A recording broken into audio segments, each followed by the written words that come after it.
جو باتیں آپ کے سامنے پیش کرنے کی کوشش کر رہا ہوں، حضرت موسیٰ علیہ السلام کی ایک بہت جامع اور پیاری دعا سورہ قصص میں اللہ نے بیان کیا۔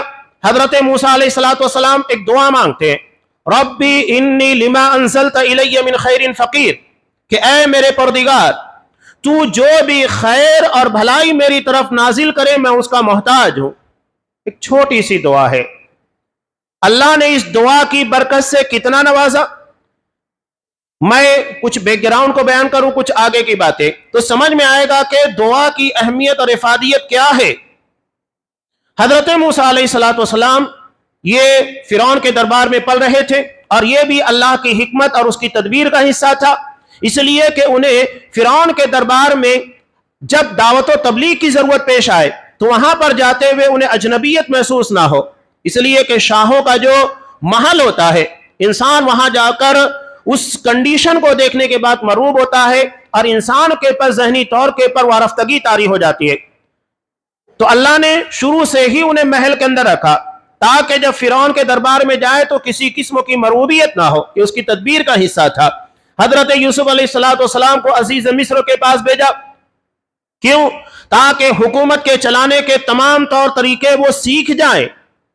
یہ اللہ کی تربیت کا حصہ۔ اللہ اگر ہمیں کسی بھی حالت میں کسی مقام کے پر پہنچا رہا ہے، اس کا مطلب یہ ہے کہ وہاں پر ہماری زندگی کا کوئی اہم موڑ ہے، وہاں پر ہمیں کہیں اور لے جانے کے لیے لے جایا جا رہا ہے، یہ اہمیت ہوتی ہے۔ حضرت موسیٰ علیہ السلام دربار میں پل رہے تھے، چونکہ یہ بنی اسرائیل کے تھے اور آل فرعون یعنی قبطی، ان دونوں کے درمیان رسا کشی تھی۔ یہ قبطی بنی اسرائیل کے پر ظلم کیا کرتے تھے، انہیں غلام بنا کر رکھے ہوئے تھے۔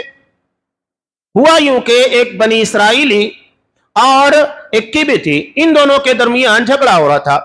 حضرت موسیٰ علیہ السلام گئے اور دیکھا کہ وہ قبطی جو آل فرعون کا تھا وہ ظلم کر رہا تھا، اسے ایک تھپڑ مارا، جگہ پر مر گیا، حالانکہ قتل کا ارادہ نہیں تھا، لیکن اللہ نے ان کے ہاتھوں میں طاقت اتنی زیادہ دی تھی، اور نبی کا جاہ و جلال ایسا ہوتا ہے، چنانچہ ایک ہی تھپڑ کے پر جگہ پر گر گیا۔ اب ہوا یوں کہ یہ بات چھپی بھی تھی، لیکن دوسرے روز حضرت موسیٰ علیہ السلام نے دیکھا کہ وہی بنی اسرائیلی ایک دوسرے شخص سے جھگڑا کر رہا ہے، پھر اس کی مدد کے لیے پہنچے۔ اب کہتے ہیں نا، نادان کی دوستی جی کا جنجال، وہ یہ سمجھا کہ حضرت موسیٰ مجھے مارنے کے لیے آ رہے ہیں، راز کو کھول دیا اور کہا کہ موسیٰ اترید ان تقتلنی، کیا تم مجھے مار دینا چاہتے ہو جیسا کہ تم نے کل ایک آدمی کو مارا تھا؟ وہ راز جو چھپا ہوا تھا وہ ظاہر ہو گیا۔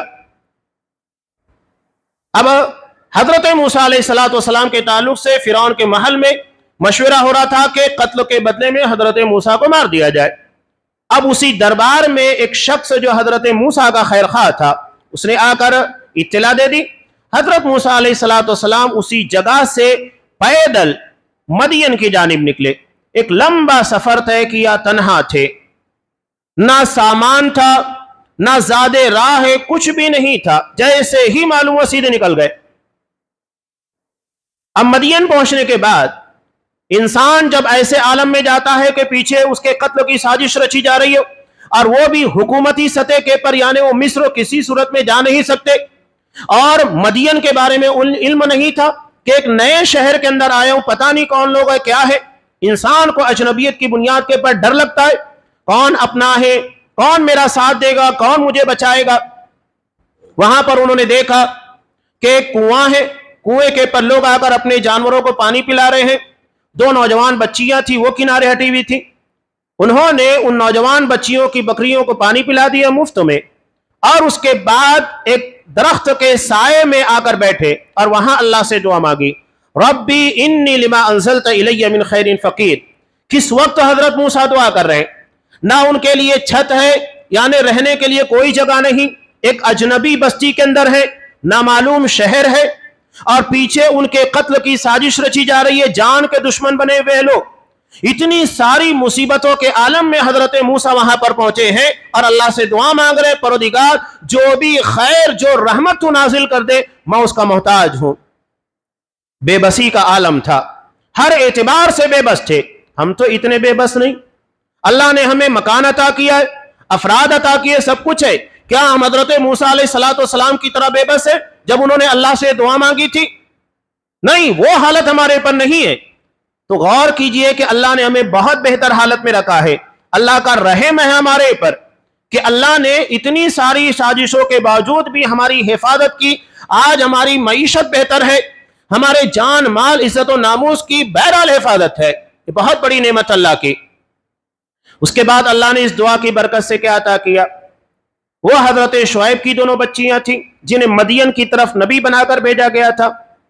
اب اللہ نے وہ تمام چیزیں عطا کی جو ایک شخص کی زندگی کے لیے ضروری ہوتا ہے۔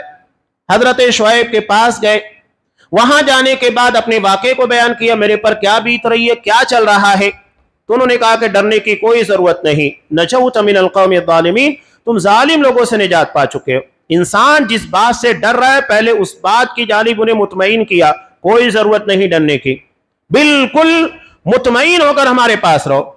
مکان مل گیا، کام کرنے کے لیے 10 سال کی سروس مل گئی کہ تمہیں خادم کی حیثیت سے ہمارے گھر میں رہنا ہوگا، بکریاں یہ سب ساری چیزیں تمہیں سنبھالنی ہوگی، یہ بھی ہو گیا۔ کھانے پینے تمام چیزوں کا نظم۔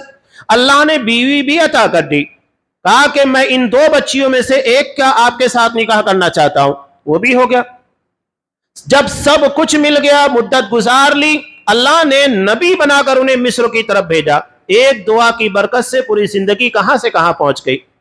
بس اللہ یہی چاہتا ہے کہ بندہ اقرار کرے کہ اللہ تیری رحمت کا میں محتاج ہوں۔ انسان اللہ کے سامنے جتنا زیادہ محتاجگی کا اظہار کرے گا اتنا زیادہ اللہ کی توحید نکھر کر آئے گی۔ اللہ کہتا ہے یا ایھا الناس انتم الفقراء الی اللہ، لوگو تم سب اللہ کے در کے بھکاری ہو۔ تو اللہ چاہتا ہے کہ بندہ اس سے مانگے۔ زندگی کا کوئی موڑ ایسا نہیں ہے جو اللہ کی رحمت اور اللہ سے بن مانگے گزرتا ہو۔ زندگی کا ہر موڑ اللہ کے سامنے محتاجگی کی دلیل ہے۔ اب ایسے میں ہمیں غور کرنا ہے کہ جب وہ اتنا رحیم ہے، اتنا کریم ہے، اس نے کافروں کو، یہودیوں کو، کفار کو، ہر کسی کو نوازا ہے، تو مسلمانوں کو کیوں نہیں؟ یہ ہماری اپنی خطا ہے۔ ان لوگوں کے مقابلے میں ہمارے پر ذمہ داری زیادہ ہے، اس لیے کہ ہم اللہ کو مانتے ہیں، وہ نہیں مانتے۔ ہم مان کر اگر اللہ کے ساتھ گناہ کا کام کریں، اللہ کی نافرمانی کریں تو رب ناراض نہیں ہوگا تو کیا ہوگا؟